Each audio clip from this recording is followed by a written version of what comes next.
Why is California stuck with a system that is clearly outdated and needlessly expensive to implement?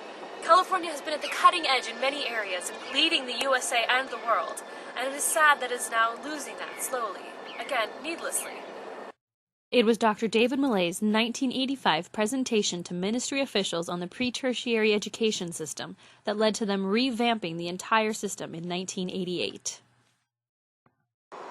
So you arrived in New Zealand in 1985. Tell us about that. We arrived September 1985, and then a few weeks later I phoned the Chief Inspector of the Ministry of Education in South Island, Nolene MacDonald, to ask if I could go along and give a presentation. I was very surprised that she answered me personally, said sure, and a few days later, in fact, I went along, gave a presentation about my ideas of educating children, but also of the most efficient administrative structure for doing that. We chatted informally afterwards, and she was particularly interested in that administrative structure. So I went home and I thought that was that. And I was quite pleased because it's the only time in my life, really, that I guess I've been listened to. But I was very surprised that a week later she said she'd arranged for me to fly to Wellington to give a similar presentation to the officials at the Ministry of Education and briefly meet the Minister, but that I should concentrate on the administrative structure that I had so described. And that I did.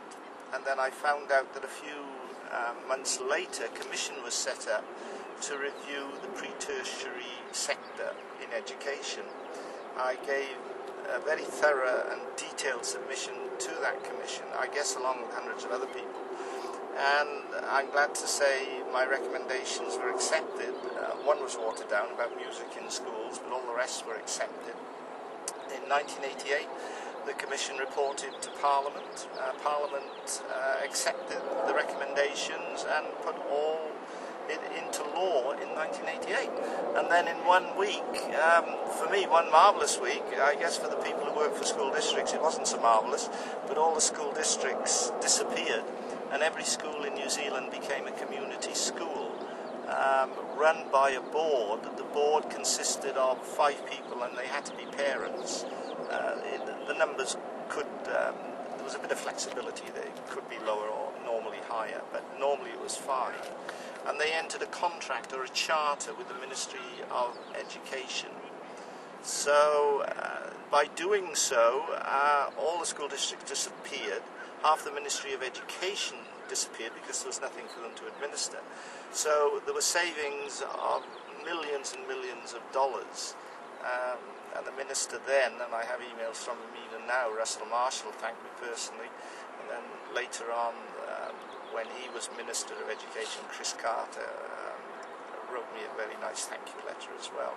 So I'm hoping other things may occur in the Western world, so we'll have to wait and see. So tell us about the Western education system today. Well, it really is quite complicated, but I think sadly all the administrations that I know of, whether it's state or even country, none of them are examining their pre-tertiary educational administrative structure, and that's where the savings would be made. For example, I believe California, I've seen different estimates of their deficit, but the minimum is $25 billion, going up to $37 billion. So what they are doing is they're cutting teachers, cutting teachers, cutting teachers. So what they really need to do is to thoroughly examine the pre-tertiary sector. Now, when I went to New Zealand, the synchronicity, if you want to call it that, and I believe that is so, was exact. Yeah.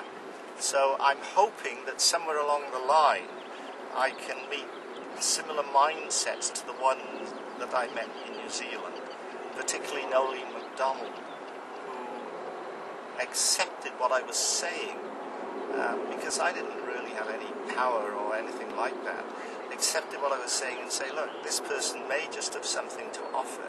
He should at least go and speak to top officials, describe what he believes is the best system. And I need to add, there's a whole philosophy behind what I'm saying. So really it's a reflection of the philosophy, the administrative structure. But I really believe before the ages of 9 to 10, the the people who know what's best for children are the parents and the teachers working in cooperation. So from that I described what I believe was the most efficient educational structure for implementing that. So that's what occurred then. And I think it's the same today. It's on a different scale, obviously, but California is now desperate to save money and is doing things that really are not acceptable to the vast majority of people, the way of cutting teachers, closing parks, and so on. So if California would start implementing a similar system that already exists in New Zealand, it could save probably 30 to 40% of the education budget, and that I believe would be in the region of $10 to $15 billion a year.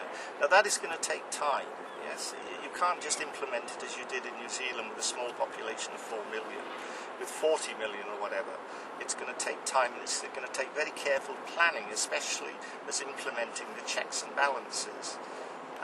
But I have knowledge of the New Zealand and the California system, and of other systems for that matter, and I'd be only too happy to have an input if that was appropriate. So who are you looking for to help you implement this new educational system?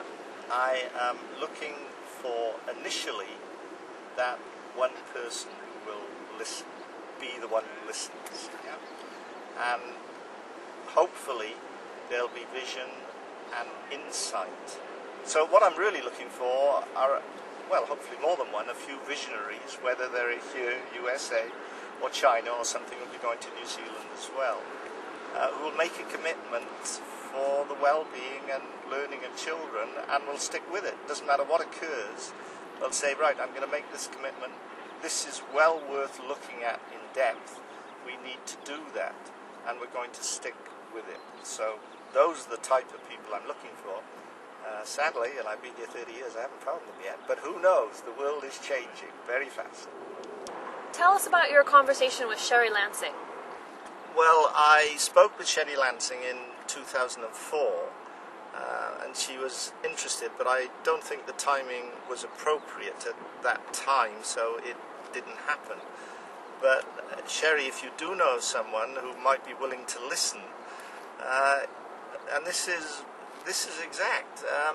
California would have saved now if they'd started to implement the same system that exists in New Zealand in the region of $80 to $100 billion.